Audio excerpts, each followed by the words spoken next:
Attack 30 second में खबर। Download कीजिए तक ऐप। डिस्क्रिप्शन में दिए गए लिंक पर अभी क्लिक करें।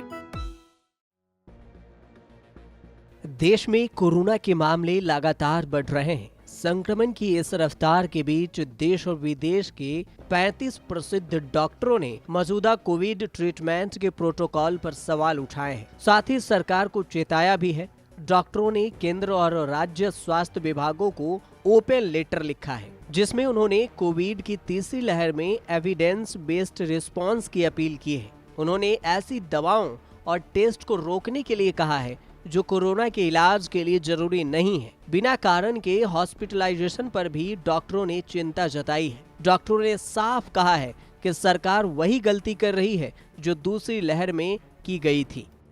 35 टॉप डॉक्टरों के एक ग्रुप ने केंद्र सरकार, राज्यों और इंडियन मेडिकल एसोसिएशन यानी IMA को लेटर लिखा है। इस लेटर पर हार्वर्ड और जॉन्स हॉपकिंस यूनिवर्सिटी के भारतीय मूल के कुछ डॉक्टरों ने हस्ताक्षर किए हैं, जिसमें कहा गया है कि 2021 की गलतियां 2022 में फिर दोहराई जा रही है। ग्रुप ने 3 मेन इशू बताए हैं।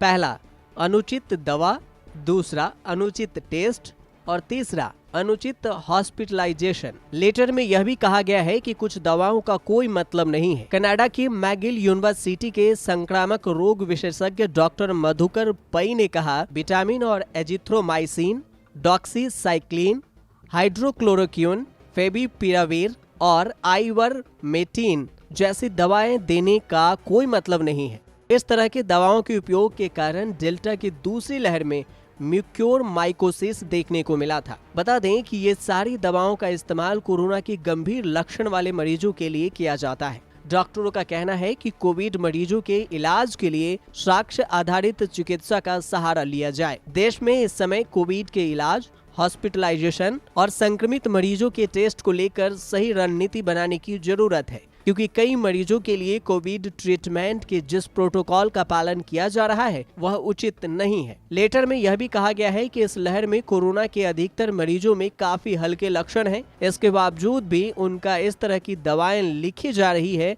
जो दूसरी लहर के दौरान गंभीर मरीजों को दी जा रही थी। हम वही गलती कर रहे हैं जो पिछले साल की गई थी। ऐसा करना ठीक नहीं है।